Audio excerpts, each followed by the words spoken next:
जर्नैल पाकिस्तान से और हम पाकिस्तानियों से इतनी नफरत करते हैं कि वो अल्फाज में क्योंकि बयान नहीं हो सकती, तो फिर वो अपनी हरकतों से साबित करते हैं कि देखो हम तुमसे कितनी नफरत करते हैं। एक एक चीज सामने आती है तो पता चलता है कि 78 साल इक़्तिदार इंजॉय करने के बावजूद जो रियाया है, जो हम कीड़े मकोड़े हैं, उनके लिए दिल में इतना सा भी नरम गोशा जर्नैलों के पैदा नहीं हो सका। ये जरा चेक करें।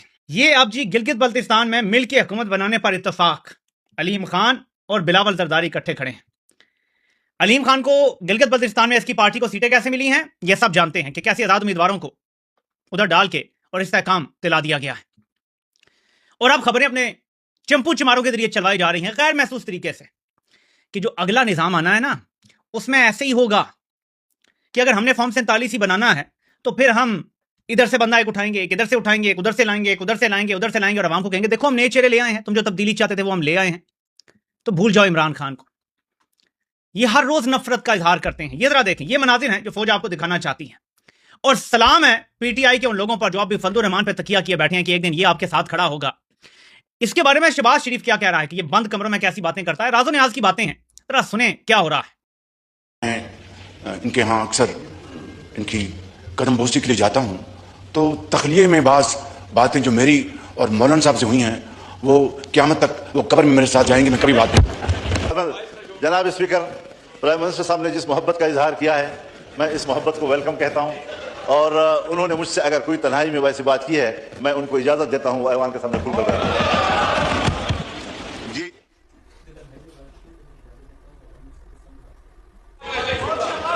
मैं जनाब स्पीकर, मैं मौलाना साहब की ये जो फराग दिली की बुनियाद पर ऑफर है मैं इसको इसलिए कबूल नहीं करूंगा कि फिर मामलात इतने दूर चले जाएंगे कि वापस नहीं आएंगे।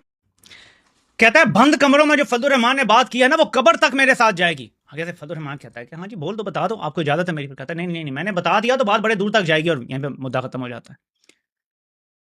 यह है फौज की तरफ से नफरत का इजहार अपनी कौम से, क्योंकि ये लोग खुद नहीं लाए गए, इनको फौज लाई है, ये आसमान से नहीं टपके। और ये हमारे साथ ड्रामा चल रहा है। कौम के सो कॉल्ड नुमाइंदे, चलो जी कब्जा ही कर लिया, आप तो पार्लियामेंट में बैठे हो ना। आप सोच सकते हैं कि बरतानिया की पार्लियामेंट में कोई बंदा कहे कि बंद कमरे में जो हमारी बात हुई थी मैंने बता दी तो ये हो जाएगा, और वो खामोश हो जाए और के जी हाँ बता दो, वो कि मैं नहीं बताता, तो लोग धजियां उड़ा दें, उसको रिजाइन करना। वो पार्लियामेंट में निकलने से पहले वो रिजाइन करके जाएगा। अभी आपने देखा बरतानिया का वज़ीर आज़म, थोड़ा सा अवामी दबाव, थोड़ा सा पार्टी की काबीना का दबाव पड़ा, निकल गया। ये होती है मोरालिटी। वजह जो भी है, आजकल हम ये कह सकते हैं कि एक इंटरनेशनल एस्टैब्लिशमेंट है जो इंतहाई दाएं बाजू की हुकूमत बनाना चाहती है बरतानिया में, लेकिन वो एक साइड की चीज है। असूली तौर पर तो फैसला खुद किया ना उसने, जाने वाले ने, लेकिन हम मुसलमान होते हुए ये कदरें सीख नहीं सके। अभी तक बहुत ही मायूस कुन रद्द अमल आया है पीटीआई का, जो शहबाज शरीफ ने फुल टॉस दी कि जी हम 2018 का भी करवा लेते हैं, तो फिर अगर वो ठीक हुए तो 2024 के भी ठीक होंगे। मैं हैरान हूं कि अभी तक इन लोगों ने असेंबली के फ्लोर पे खड़े होकर क्यों नहीं कहा कि हाँ हमें चैलेंज कबूल है, टीओआर बनाते हैं, कमेटी बनाएं, हम ये बंदे नामजद करते हैं, हम ये बंदे नामजद करते हैं, कमेटी बनाते हैं और शुरू हो जाते हैं तहकीकात करनी। पता चल जाएगा, दूध का दूध और पानी का पानी हो जाएगा। इनको तो सांस ना लेने दो। खत लिखो इंटरनेशनल ऑर्गेनाइजेशंस को कि ये शहबाज ने ऑफर की है, अदालतों में जाओ, बार बार तंग करो, कमिश्नर रावलपिंडी का बयान चलाओ, बार बार अपनी प्रेस कॉन्फ्रेंसेस में चलाओ, लेकिन क्यों नहीं ये होगा? इसलिए नहीं कि ये नायल और मुझे ज्यादा पता है, मैं कोई आसमान से नहीं उतरा, ये ज्यादा जानते हैं। क्या सलमान अकरम राजा कम जानते हैं? क्या बरसर गौर को नहीं पता क्या करना है? क्या महमूद खान अचकजई को नहीं पता कि क्या स्टांस यहां लेना चाहिए? क्या किसी और को नहीं पता? सबको पता सबको। मेरे पाकिस्तानियों करेंगे, लेकिन वो जितनी जर्नैल इजाजत देंगे। जब इमरान खान जर्नैलों को मुल्क दुश्मन नहीं समझते थे और जब उन्हें लगता था कि ये गद्दारी नहीं करेंगे मुल्क से और अवाम जिस साइड पर खड़ी होगी बिल आखिर फौज उसी तरफ आ जाएगी, जब तक उन्हें ये गलतफहमी थी, तो इमरान खान ने भी इनकी बात मान ली थी। जब 2018 के इलेक्शन में पीडीएम को जर्नैलों ने खुद कहा कि तुम दांदी का रोना डाल दो, जबकि खुद आरटीएस बंद करके इमरान खान की सीटें छीनी थी, तो इमरान खान ने ऑफर किया फॉरेन असेंबली फ्लोर पे कि आप जैसे कहते हैं हम कमीशन बना लेते हैं, जो हल्के कहते हैं हम खोल देते हैं। तो ये भाग गए थे सारे। उधर दाड़ियां जो थी इंतखाबी, वो तो 35 तो पीटीआई की थी, नून लीग की तो अशरे अशीर भी नहीं था।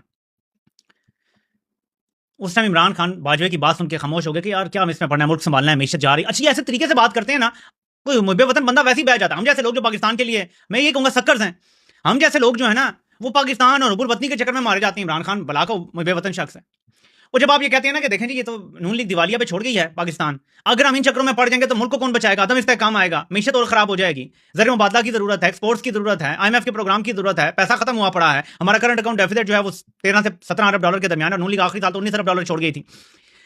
सो ये सारी बातें जब की गई तो इमरान खान ने कहा ठीक है जी, लेट्स मूव ऑन, मीशत ठीक करते हैं, मुल्क को ठीक करते हैं। लेकिन अब जब ये इतना बड़ा इशू बन गया है और Imran Khan now knows better, उन्होंने अपने तजर्बे से सीखा है कि जर्नैल सिर्फ अपने इक़्तिदार की खातिर नहीं करते ये काम, बल्कि वो मुल्क दुश्मनी में भी करते हैं ये काम, ठीक है। और ये वो समझ गए हैं, कोई माने या ना माने, इमरान खान समझ गए हैं कि ये जर्नैल मुल्क दुश्मन है, और ये एक बड़ी वजह है जिस वजह से इमरान खान को बाहर आना किसी सूरत भी जर्नैल अफोर्ड नहीं कर सकते और ना आने दे रहे हैं। ऐसे में मैं आपको एक खबर दिखाता हूँ, ये खबर है, ये कोई तज्जिया नहीं है, क्योंकि ये लिखी भी यहाँ आ गई है, वैसे बाद में ये खबर अब ज़ुबान दरियाम है। एक बार फिर नेतन्याहू की काबीना के मिनिस्टर वजीर दिफा ने कह दिया है कि हम किसी सूरत भी साउथ लबनान को खाली नहीं करेंगे, वहां से अपनी फौजें नहीं निकालेंगे। ये MOU का हिस्सा है। पाकिस्तान ने जो MOU साइन करवाया है अमेरिका और ईरान के दरमियान, ये उसका हिस्सा है कि लबनान में मुकम्मल जंगबंदी होगी। मुकम्मल का मतलब ये होता है कि जो इलाकों पर आपने फौजें चढ़ा दी वो आप वापस लेके जाएंगे, लेकिन ऐसा होता हुआ नजर नहीं आ रहा, विच मीन्स ये मुआहदा डामाडोल है। एक चीज है, और ये बड़ी साजिश है, ये जो कैपिटलिस्ट मुआशरा है ना, ये खरीदने की कोशिश करता है हर किसी को। ईरान को खरीदने की पहली कोशिश हो गई है, 12 अरब डॉलर के मुंजमद असासे ईरान के लिए अवेलेबल कर दिए गए हैं। जो अरब ममालिक में ही बैंकों में महफूज पड़े थे, वो 12 अरब डॉलर ईरान के लिए ओपन हो गए हैं। इस दौरान ईरान को तेल भी ओपनली बेचने की इजाजत हो गई है, और ये एक्सपेक्ट किया जा रहा है अमेरिका की तरफ से। अब अमेरिका की सोच है, कैपिटलिस्ट माशरे का जो लीडर है उसकी सोच है कि जब अपना मुनाफा देखेगा ईरान तो लबनान को भूल जाएगा, और नेतन्याहू जो लबनान में हासिल करना चाहता है वो करने देगा। ये सोच है अमेरिका की। अब ईरान कैसे चलता है आगे ये तो वक्त बताएगा आने वाला, लेकिन फिलहाल सूरत हाल यही है। अब एक और खबर आती है रॉयटर्स की तरफ से, अबनाए हरमुज में जो टोल वसूल करने थे ईरान ने, वो फिलहाल कंसीडर नहीं किए जा रहे, लेकिन ईरान माहौलियाती और गुजरगाह की सिक्योरिटी देने के लिए फीस वसूल कर सकता है। यानी कान को यहां से घुमा के यहां से पकड़ने वाली बात। सो ईरान को बहुत ज्यादा माली फायदे का लालच दिया जा रहा है कि तुम टोल तो ना लो, लेकिन तुम सिक्योरिटी के नाम पे, एनवायरनमेंट के नाम पे जहाजों से टोल वसूल करो। होगा तो टोल ही, लेकिन नाम टोल नहीं होगा, एनवायरमेंटल फीस हो जाएगी। सो वो भी लेने की इजाजत, 12 अरब डॉलर के असासे भी खोल दिए गए, और ईरान के तेल की तरसील भी जारी कर दी गई कि जितना बेचना है बेचो। ये ईरान के लिए बड़ी लुक्रेटिव ऑफर है। जो 40 साल से पाबंदियों का शिकार है, 45 साल से, उस मुल्क के लिए तो ये साई ऑफ रिलीफ है। उनको सांस लेने का मौका मिला है थोड़ा, लेकिन इसमें सौदा ये मांगा जा रहा है कि लबनान को भूल जाओ। अब ये ईरान का बहुत बड़ा कैरेक्टर का इम्तिहान है, और ईरान ने अब तक बहुत बड़ा कैरेक्टर दिखाया है। ऐसे में हमारा वजीर खारजा इस टाइम वो बना हुआ है जो वजीर दाखिला है, और जो हमारा वजीर दिफा है वो मुल्क तोड़ने की कोशिशें कर रहा है। अब वजीर दिफा को इमरान अक्सर जो है वो PTI के लोग भांड वगैरह कहते हैं। यार इन लोगों ने मिल किया, और वो एक बहरूपिया जिसे अरशद शरीफ शहीद बहरूपिया कहा करते थे, वो मिल के अब कश्मीरियों की नस्ल पूछना शुरू हो गए हैं कि तुम रावला कोट के जो हो ये असल कश्मीरी नहीं हो। और मैं देख रहा था कि एक ऐसा अकाउंट जो अमूमी तौर पे प्रो आर्मी नहीं समझा जाता, लेकिन वो एग्जैक्ट ये बयानियां फैला रहा है कि ये जो लोग एहतजाज कर रहे हैं ना अवामी एक्शन कमेटी में, ये असल कश्मीरी नहीं है, और ये फौज का बयानिया है। और ये इतना खतरनाक बयानिया है कि जी ये एहतजाज करने वाले असल कश्मीरी नहीं है। और जो उनकी बात करता है सैयद समर अब्बास जो है सहाफी, उन्होंने बात की तो उनके ऊपर चढ़ दौड़े जी अपना DNA दिखाओ तुम असल में सैयद हो या नहीं हो। DNA मांगा जा रहा है बहरूपिया की तरफ से। सो पहले ये हुबुल वतनी का सर्टिफिकेट बांटा करते थे GHQ और उसके चमचे। आप कहते हैं तुम्हारा सैयद होने का चमचे, तुम्हें सर्टिफिकेट भी GHQ से लेना पड़ेगा। तुम्हारा कश्मीरी होने का सर्टिफिकेट भी तुम्हें GHQ जारी करेगा। तुम्हारा महबे वतन होने का सर्टिफिकेट तो 78 साल से जारी GHQ से होता है। अब ये वाले सर्टिफिकेट भी होंगे। तो आपकी कौम क्या है, GHQ सर्टिफिकेट जारी करेगा। आप सैयद हैं या नहीं है, ये आप GHQ जारी करेगा। आपका DNA किधर कनेक्ट होता है, ये GHQ से सर्टिफिकेट मिलेगा। सो ये इस टाइम जो सूरत हाल है मेरे पाकिस्तानियों, ये बड़ी खतरनाक है। इन लोगों को किसी चीज का हालात का अदराक नहीं है कि मुल्क किस तरफ जा रहा है। ये बलूचिस्तान के मामले में सोच रहे हैं कि सब ठंड प्रोग्राम है, सब ठीक है, और अनवारुल्लाह काकड़ जो कह रहा है कि मेरी मां को भी कोई मार दे, मुझे आगे से कुछ नहीं करना चाहिए, ये बड़ी खतरनाक सूरत हाल है। अमेरिका में आपको पता है ना कि बाकायदा उनके आइन का हिस्सा है कि सेल्फ डिफेंस में उनके घर में बगैर वारंट के पुलिस दाखिल हो जाए ना तो उसको भी वो गोली मार सकते हैं। आपको पता है ये बात? सेल्फ डिफेंस के लिए अमेरिका ने इतना तगड़ा कानून बनाया हुआ है, अपने आइन का हिस्सा बनाया हुआ है, जिसको वो किसी सूरत कंप्रोमाइज नहीं करने देते। हथियार रखने का जो है इतनी हालांकि अमवात हो जाती है, लेकिन अमेरिका कहता है कि हमारी आजादी का बुनियादी हक है, क्योंकि अगर कोई डिक्टेटर आ जाता है, अगर कोई दोबारा कब्जा करता है अमेरिका पे, तो तमाम अमेरिकी अवाम को लड़ने का हक हासिल होगा। कोई डिक्टेटर आगे इक़्तिदार में बैठ जाता है तो आपको उसके खिलाफ लड़ने का हक हासिल होगा। ये अमेरिकी आइन और कानून का हिस्सा है। लेकिन पाकिस्तान में हमें यह सबक पढ़ाया जा रहा है फौजी चूरन कि आपकी मां को भी कोई मार दे तो आपका हक नहीं आगे से कुछ करने का। ऐसे नहीं, ये बड़ा गलत बयानिया है, और ये बयानिया बिकने वाला नहीं है। ये जर्नैलों को सोचना पड़ेगा कि बलूचिस्तान में आपने अकबर बुख्ती को मारा, उसके बाद से आग जो पहले लगी हुई थी वो कहां से कहां पहुंच गई, लावा बन गया। आपको सोचना चाहिए कि आप लोगों ने क्या कर दिया इस मुल्क के साथ, और अब आप आजाद कश्मीर के साथ वही कर रहे हैं। अपनी शहरक को आप मुल्क दुश्मन करार दे रहे हैं, नॉन कश्मीरी करार दे रहे हैं, और इससे बढ़ के नया हमला शुरू हुआ, और बड़ा खतरनाक हमला शुरू हुआ है। बरतानिया में एक रिपोर्ट जारी होती है कंट्रोवर्शियल, जिसमें ऑब्वियसली नंबर्स को बहुत मैनिपुलेट करके और एक जारी की जाती है रिपोर्ट के यहाँ पे बच्चों के साथ जो है वो, या कम उम्र बच्चों के साथ जो है वो ज्यादती की, और उसमें ज़्यादातर पाकिस्तानी शामिल है। ये एक बयानिया बनना शुरू होता है। इस बयानिए को बहरूपिया डबल करना शुरू कर देता है और कश्मीरियों पे इल्ज़ाम लगाता है कि ये बड़े गंदे लोग हैं, बरतानिया में रहने वाले खास, ये इल्ज़ाम लगा रहा है। ये अपनी बहनों से पेपर मैरिज कर लेते हैं, ये फलां से कर लेते हैं, और ये उसके लिए वहाँ सेटल होने के लिए करते हैं, और ये फलां गंदे काम भी करते हैं। तो पहले कश्मीरी मुल्क दुश्मन हो गए, अब ओवरसीज पाकिस्तानी हैं, वो सारे मुल्क दुश्मन हो गए। लेकिन इससे ज्यादा खतरनाक बात यह है कि इस वक्त जब मुसलमानों के खिलाफ पूरी दुनिया में एक बयानिया बन रहा है इंतहाई दाएं बाजू का, पाकिस्तान को राइट साइड ऑफ हिस्ट्री खड़ा होना चाहिए था, ये जाके इंतहाई दाएं बाजू की जमातों के साथ खड़े हो गए, उनका बयानिया बेच रहे हैं कि हाँ ठीक है। और अक्सर लोग जो फौजी अकाउंटों को सपोर्ट करें वो ये बयानिया दे रहे हैं कि हाँ है ही पाकिस्तानी गंदे। और कई लोग तो ऐसी वीडियोस पोस्ट कर रहे हैं जिसमें पाकिस्तान में की सीसीटीवी फुटेज है कि किसी ने किसी खातून को हरास कर दिया चलते हुए, सीसीटीवी फुटेज आगे किसी ने किसी बच्ची को अब्यूज करने की कोशिश की, वो शेयर की जा रही हैं बरतानिया के एमपी से, और खासतौर पर इलॉन मस्क से, जो इंतहाई दाएं बाजू को माली तौर पर भी सपोर्ट कर रहा है एंटी इस्लाम और एंटी पाकिस्तान बयानिया बनाने के लिए। क्या आप उनको ऐसे फ्यूल देते हैं या आप उन्हें बताते हैं कि मुजरिम होता है, उसका किसी कौम, फिरके, नस्ल, मजहब से ताल्लुक नहीं होता, हर मुजरिम होता है? क्या हिटलर के जराइम पे किसने कहा था कि सारे क्रिश्चियन ऐसे हैं? क्या नेतन्याहू के जराइम पर कोई कह सकता है कि सारे उसके हम मजहब जो हैं वो एक जैसे हैं? सारी बात ऐसे तो कोई नहीं ना कर सकता। आप स्वीपिंग स्टेटमेंट तो नहीं दे सकते किसी के बारे में। लेकिन पाकिस्तान की तरफ से हुकूमती सतह पे ये प्रमोट हो रहा है कि हाँ तुम ठीक कर रहे हो, तुम क्या रखो। क्यों? क्योंकि बरतानिया में मौजूद पाकिस्तानी इनको सख्त तकलीफ पहुंचा रहे हैं।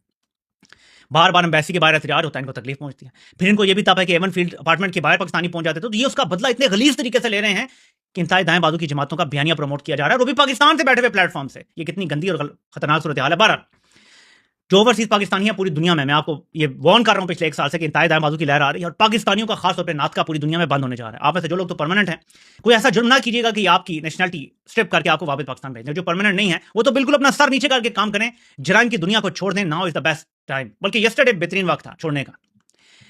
किसी किस्म की मंशियात के काम से कोई जुड़े ना, बिल्कुल दूर रहें। कोई ऐसी हरकत ना करें जिससे आपका मजहब बदनाम हो, आपका मुल्क बदनाम हो। मुल्क बाद में आता है, मजहब पहले आता है, क्योंकि अब ये मजहब और मुल्क को साथ बदनाम कर रहे हैं। हमें खुद अपने लिए स्टैंड लेना है और हमें बताना है कि हम लोग वो नहीं हैं जो आप लोग अपनी रिपोर्ट्स के जरिए साबित करने की कोशिश कर रहे हैं, और ये हम सब पे जिम्मेदारी आती है। तो सबको ये किरदार अदा करना है। मैं तो सबको ये कहूंगा, अलीमा खान ने अपने केस में गवाहान पेश करने की दरख्वास्त दी थी, वो अदालत ने मुस्तरद कर दी है। 26 नवंबर के जो केस है, विच मेक्स मी वंडर कि क्या अब अलीमा खान को भी जेल में डालने का जर्नैलों का मंसूबा है? कितने लोगों को जेल में डालना है, या उनके ऊपर जेल की तलवार लटका के उनको कंप्रोमाइज करने की कोशिश की जा रही है कि देख लो कितनी गर्मी है और इमरान खान तो स्पोर्ट्समैन है, तुम बर्दाश्त कर लोगी। बुशरा बीबी के हवाले से खबरें आ रही हैं कि मरियम नामी खातून जो है जेल वार्डन या वटएवर उन पर तशद्दुद कर रही है, उनको शदीद बदसलूकी का निशाना बना रही है, उनके साथ इंतहाई बदतमीजी और बदसलूकी से पेश आती है। ये एक मुसलसल रवैया है जो किया जा रहा है। और आज पंजाब असेंबली में एक अजीब वाकया होता है। बजट पेश करते हुए या उसकी बात करते हुए कहा जाता है